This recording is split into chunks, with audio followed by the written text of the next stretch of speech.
अस्सलाम वालेकुम। आज जुमा का दिन था। मैं तैयार होके घर से जुमा पढ़ने के लिए निकला। से निकलते ही मैंने बुलबुल को हाय कहा। बुलबुल पर बैठकर रवाना हुआ जुमा की नमाज अदा करने के लिए। मस्जिद पहुंचते ही देखा कि जमात खड़ी हो चुकी थी। मैंने भी जमात में शामिल होकर नमाज अदा की। नमाज अदा करके अल्लाह से ढेरों दुआएं की। मस्जिद से निकलते हुए मुझे इस माजूर भाई की गाड़ी नजर आई, जिस पर बैठकर वो नमाज अदा करने के लिए आए थे। इनको देखकर मुझे एहसास हुआ कि नमाज किसी भी हालत में नहीं छोड़नी चाहिए। चल पड़ा घर की तरफ। अभी घर पहुंचा ही था कि बेगम ने बताया कि बेटे को वैक्सीन लगवानी है। वैक्सीन लगवाने के लिए हम तीनों फैसल टाउन गए।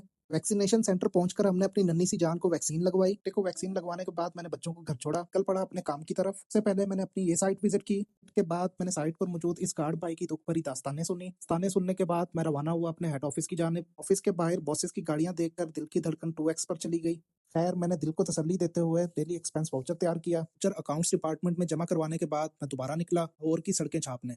के छापते हुए मुझे जगह जगह ये दिल वाले बैलून्स नजर आए। इन बैलून्स को देखकर मुझे याद आया कि कल 14 फरवरी मोहब्बत का दिन है। खैर, हमें क्या, हमने तो कल भी सड़कें ही छापनी है। और आपको बताता चलूं कि आज भी मैं चुबुर्जी जा रहा हूँ। रास्ते में मुझे ऑरेंज ट्रेन का आखिरी स्टेशन अली टाउन नजर आया, जो कि ठोकर के बिल्कुल नजदीक है। मैं बरास्ता ठोकर न्याज पे एक जीटी रोड अपनी मंजिल की तरफ रवां दवा था कि रास्ते में मुझे 14 फरवरी की झलकें बार बार नजर आ रही थी। मैं इन नज़ारों को एंजॉय करते हुए अपनी मंजिल पर पहुंचा, जहां से मैंने आज दोबारा कुछ जरूरी कागजात वसूल करने थे।